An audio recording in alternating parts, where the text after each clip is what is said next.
तो हिमगार्ड इलेक्ट्रॉनिक्स में आपका एक बार फिर से बहुत बहुत स्वागत है। आज हमारे पास एक 25 लीटर का आरओ रिपेयर के लिए आया है। तो इसमें प्योर पानी भी नहीं आ रहा है और वेस्ट वाटर भी नहीं निकला, तो एक बार चेक करते हैं। तो एक बार सिस्टम को हम ऑन करेंगे और ऑन कर फिर देखते हैं कि क्या प्रॉब्लम है। सिस्टम को ऑन करेंगे और ऑन करके देखेंगे कि प्योर पानी आ रहा है या नहीं। करो इधर एसबी खोलो।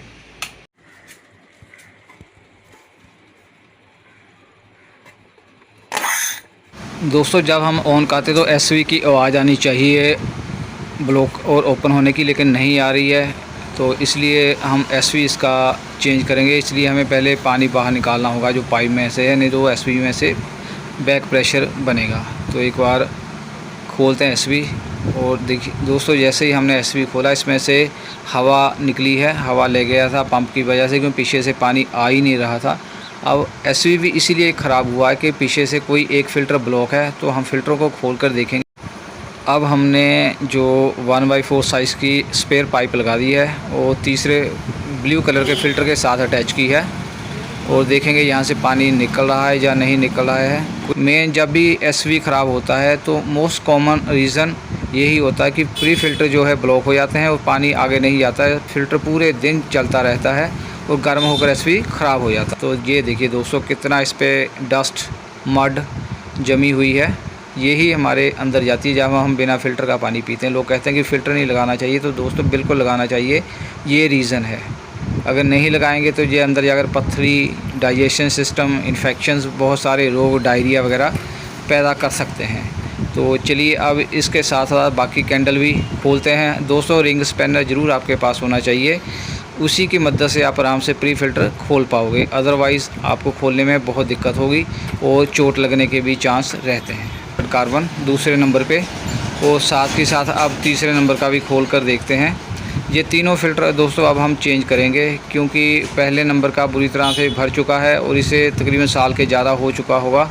तो इसलिए तीनों फ़िल्टरों का हम चेंज करेंगे और खोलकर दूसरे और तीसरे का स्टेटस भी आपको दिखाएंगे। तो चलिए एक बार खोलते हैं कि क्या स्टेटस है। तो स्टेटस दोस्तों आपके सामने है। बहुत बुरा हाल है फ़िल्टरों का, इसको टाइम से चेंज करवा लेना चाहिए। ये तो शुक्र है कि सिर्फ एसवी ख़राब हुआ है। जिस हिसाब से ये ब्लॉकेज हुई थी तो आने वाले वक्त में 48 वोल्ट का जो अडेप्टर है वो भी ख़राब हो सकता था और साथ में इसके पंप की लाइफ भी या परफॉर्मेंस भी प्रभावित हो सकती। दोस्तों ये हमने 10 इंच का स्टैंडर्ड साइज़ का गैक डाला है, अच्छी कंपनी का। और इसका फिट करने का तरीका ये कि जिस तरफ इसका रिंग हो ब्लैक कलर का, उसको आपने ऊपर की तरफ रखना है और नंबर आपने याद रखना है कि कौन सा बाउल कौन से नंबर से आपने खोला था। इस जो फ़िल्टर में तीन प्री फ़िल्टर थे, जिसमें 2 कार्बन 1 सेडिमेंट था, लेकिन हम 2 सेडिमेंट लगाएंगे ताकि जो गारा है, मिट्टी है, वो शुरू में ही फ़िल्टर आउट हो जाए और जो कार्बन ग्रेनुल एक्टिवेटेड कार्बन है वो ख़राब ना हो। तो हम 2 स्पन फ़िल्टर डालेंगे 10 इंच के और 1 कार्बन फ़िल्टर, क्योंकि लास्ट में भी इसके पोस्ट कार्बन लगा हुआ है। तो 2 कार्बन हो गए और 2 स्पन फ़िल्टर हो गए और 2 मेम्ब्रेन होगी। तो अब हम बाद में चेक करेंगे कि मेम्ब्रेन का फ़्लो कैसा है, बेस्ट साइड और प्योर साइड। उससे पहले हम तीनों फ़िल्टर चेंज कर लें। अब दोस्तों हम एसवी चेंज करेंगे, क्योंकि खाली फ़िल्टर चलते रहने की वजह से गर्म होकर ये ख़राब हो चुका है। तो इसके लिए हमें पाइप के समेत एसवी को बाहर निकालना है और रिंग को पुश कर पाइप बाहर निकालेंगे। इसकी 2 वायर दोस्तों रेड के और ब्लैक को हमने खोल देते हैं और ये एसएमपीएस के साथ अटैच की हुई है। तो आपको 24 वोल्ट की सप्लाई के साथ ये ऑपरेट करता है। तो 24 वोल्ट वाली आउटपुट से एसएमपीएस के अटैच करना है। दोस्तों जब भी आप नया एसवी लगाओ अच्छी ब्रांड का, दोस्तों एसवी हमेशा हैवी ड्यूटी कॉपर वाला ही यूज़ करना चाहिए ताकि जल्दी गर्म होकर ख़राब ना हो। और टेफ्लॉन टेप जैसे मैंने आपको कहा ही है कि बेहतर तरीके से अगर आप चाहते हो कि लीकेज ना हो एसवी की या और जितने भी प्री फ़िल्टर हैं, वो जब वहाँ एल्बो लगाते हैं तो टेफ्लॉन टेप का ज़रूर यूज़ करें। अब हम टेफ्लॉन टेप के साथ एल्बो को अटैच करते हैं एसवी के साथ।